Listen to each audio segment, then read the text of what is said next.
दोस्तों हम लोग क्रेडिट कार्ड का बिल पे करते हैं और आपको मैं बता दूं कि किस क्रेडिट कार्ड का बिल जल्दी अपडेट होता है, वीज़ा कार्ड या मास्टर कार्ड।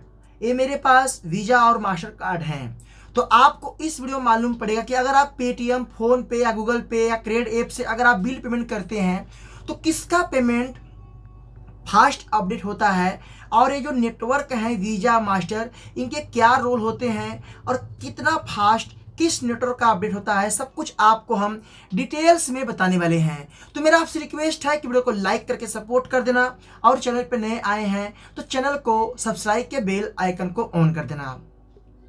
दोस्तों यहाँ पे वीज़ा और मास्टर ये दोनों अलग अलग नेटवर्क हैं और आपको मैं बता दूं कि ये जो नेटवर्क होते हैं, जब भी आप कोई भी क्रेडिट कार्ड या डेबिट कार्ड लेते हैं तो आपको उसमें एक अलग वेरिएंट कार्ड मिलता है। जैसे कि आपका नेटवर्क कौन सा है, वीज़ा या मास्टर, और रुपए भी आपको बैंक देता है। रुपए इंडियन है, बट यहाँ पे सवाल आ गया मास्टर और वीज़ा का कि हमारा बिल पेमेंट किस में जल्दी फास्ट अपडेट होता है।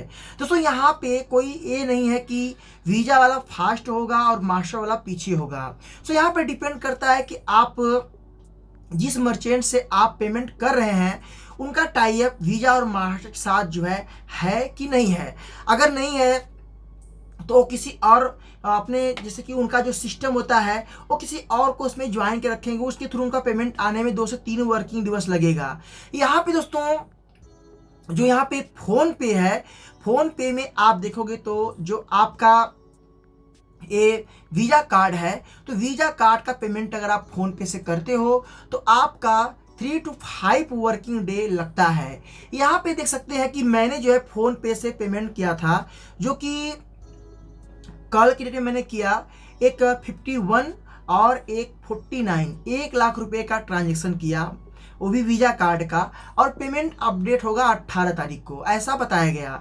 आप सोचिए कि अगर यही पेमेंट आप अगर पेटीएम से करते हो तो पेटीएम आपका पेमेंट कम से कम 15 से 20 मिनट के अंदर ये पेमेंट आपका अपडेट कर देगा। बट यहाँ पे फोन पे में क्या है कि वीज़ा नेटवर्क कार्ड का अगर आप पेमेंट करते हैं तो ये पेमेंट आपका अपडेट होने में 3 to 5 वर्किंग डे लगता है। अगर इसमें संडे सैटरडे है तो आपका टाइमिंग और ये बढ़ा सकते हैं। तो सोचिए कि यहाँ पे ऐसा क्यों होता है। दोस्तों मैं आपको बता दूं कि मैंने अपने ट्रांजेक्शन को, जैसे कि बिल पेमेंट को जब पे किया तो मैंने सारे मर्चेंट को, जैसे कि फोन पे हो गया, गूगल पे हो गया, क्रेडिट ऐप हो गया, पेटीएम हो गया, अमेजोन हो गया, मैंने सबको इस्तेमाल किया। सबको इस्तेमाल करने के बाद मुझे एक सीख मिला जो मैं इस वीडियो में आपको बताने वाला हूं। आपको जानना बहुत जरूरी है, नहीं तो आप जानोगे नहीं तो आपका पैसा फंसने के बाद आप परेशान हो जाओगे। दोस्तों अगर आप क्रेडिट ऐप को यूज करते हैं तो आप क्रेडिट ऐप को यूज करो, इसमें कोई बुराई कोई शिकायत नहीं है। बट आप अगर आपका 1 लाख रुपए का ट्रांजेक्शन अगर आपका बिल बन के आया है तो उस अमाउंट को आप जो है मल्टीपल पे करें। जैसे कि 15,000 पे करें, 20,000 पे करें, आप 30,000 पे करें, 10,000 पे करें, पूरा अमाउंट एक साथ पे ना करें। कारण ये है कि आप अगर पूरा अमाउंट एक साथ पे करते हैं और मान लो अगर किसी कारणवश आपका ट्रांजेक्शन नहीं हुआ और अगर बैंक को पैसा रिसीव टाइम से नहीं हुआ तो बैंक आपके अमाउंट पे चार्ज लगा देगा। जैसे एक्सप्लेन कर रहा हूं, मान लो आपका बिल 50,000 का बना और आपने 50,000 का बिल एक साथ पेमेंट कर दिया, तो अगर आपका 50,000 पेमेंट अगर बैंक को मिलने में टाइम लगा तो बैंक उस पर 3.5 से 4% चार्ज लगा देगा। अगर आप 50,000 को 3 या 4 बार में अगर आप पेमेंट करते हैं और उनमें से अगर आपका एक पेमेंट भी या 2 पेमेंट अगर फेल्ड होता है तो 50,000 में अगर बैंक को अगर 40,000 भी अमाउंट अगर मिल जाता है तो जो बचा हुआ अमाउंट है उसी पे बैंक चार्ज लगाएगा। ये दिमाग लगाइए आप। इसके बाद क्रेडिट ऐप को मैं यूज इसलिए अब करना बंद कर दिया, कोई कस्टमर सर्विस नहीं है। देखो काम तो किसी का पैसा तो रुकता नहीं है, काफी लोग का पैसा रुका आ भी गया, ऐसा नहीं है। कोई कस्टमर सपोर्ट टीम नहीं है, कोई प्रॉब्लम आए किससे हम बात करेंगे, चैटिंग करेंगे, वहां से रिप्लाई आता, कोई ऐसी बात नहीं है। यहाँ पे फोन पे की बात करूं तो मैं फ़ोन पे काफ़ी टाइम से यूज कर रहा हूँ, बट मैं फ़ोन पे को भी अब कम करने लगा हूँ। क्यों कम करने लगा हूँ, इसका मैं रीज़न अभी आपको बताऊँगा। मैंने काफ़ी सारे वीडियो में बताए कि मैं फ़ोन पे को यूज अधिक करता हूँ। मैंने अमेज़न को भी यूज करके देखा, अमेज़न भी बढ़िया काम करता है, बट कभी कभी अमेज़न में पैसा आपका अटक जाता है। कॉल करो तो बोलते हैं कंप्लेन दर्ज कर दिया है, अपडेट आने में टाइम लगेगा, ऐसा वैसा है, ऐसा बात आता है। गूगल पे करो, वहाँ से पैसा आपका पे होता है, कभी कभी आपका पेमेंट फेल्ड हो गया तो टाइम लगता है। अब यहाँ पे पेटीएम की बात करूँ दोस्तों, यहाँ पे पेटीएम को मैं सबसे ज़्यादा आज के टाइम में, आज के समय में मैं 5 स्टार की रेटिंग दूंगा। कारण बता रहा हूँ, पेटीएम में आपको एक सबसे अच्छी बात लगेगी, अगर आपका पेमेंट फेल्ड हुआ तुरंत ही उनका सिस्टम उस पेमेंट को आपको रिफंड करेगा, तुरंत इनिशिएट करेगा। 24 घंटे के अंदर आपके कार्ड में वो पेमेंट रिफ्लेक्ट कर जाएगा। अगर पेमेंट फेल्ड हुआ, अगर आपने यूपीआई से किया है, तुरंत पैसा आपके यूपीआई में वो ट्रांसफर कर दिया जाएगा। अगर आप क्रेडिट कार्ड पेमेंट करते हैं तो आपका 40 से 45 या 30 मिनट के अंदर वो पेमेंट आपके जो है क्रेडिट कार्ड में अपडेट कर दिया जाएगा। तो यहाँ पे जो पेटीएम है अभी इन सबसे बहुत आगे निकल गया है। फेल्ड होता है, पेमेंट का जो सिस्टम है बहुत जल्दी अपडेट हो जाता है। इन सब में क्या है, पेमेंट फेल्ड हुआ, चैटिंग करो, ऐसा करो, वैसा करो, दुनिया भर की बातें। तो पेटीएम का जो रोबोटिक सिस्टम है काफ़ी हद तक अच्छा है। भले से कॉलिंग करो तो ये लोग उतना रिस्पॉन्स जल्दी नहीं करते हैं, बट करते हैं। पहले मैं पेटीएम को उतना ज़्यादा लाइक नहीं करता था, बट अभी मैं पेटीएम को कुछ टाइम से यूज कर रहा हूँ, मुझे अच्छा लगा।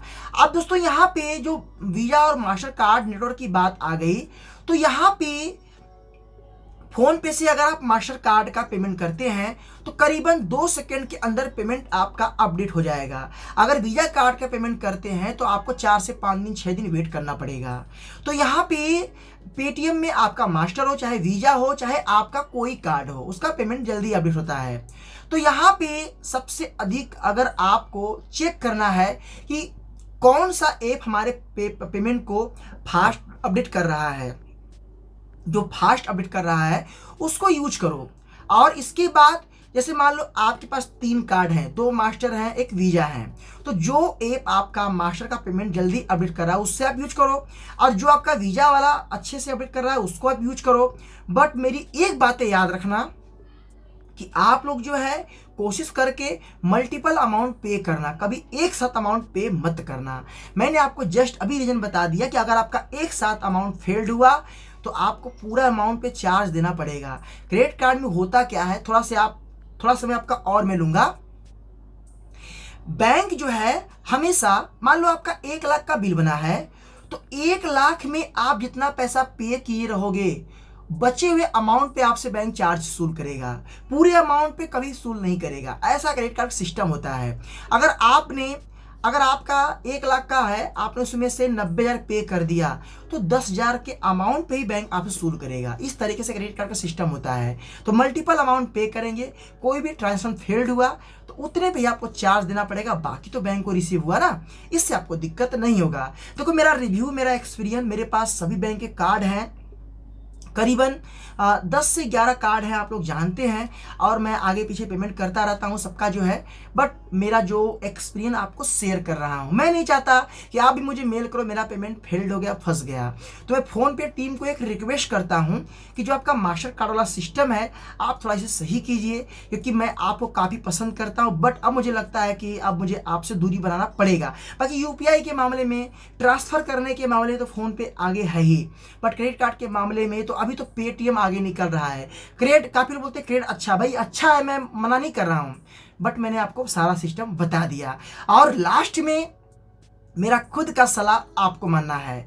आप अगर क्रेडिट कार्ड का पेमेंट कर रहे हैं, अगर आपके पास एचडीएफसी बैंक का नेट बैंकिंग है, आईसीआईसी बैंक का नेट बैंकिंग है, तो आप नेट बैंकिंग से पेमेंट करो। यकीन मानो 1 सेकेंड के अंदर पैसा आपका जमा होगा।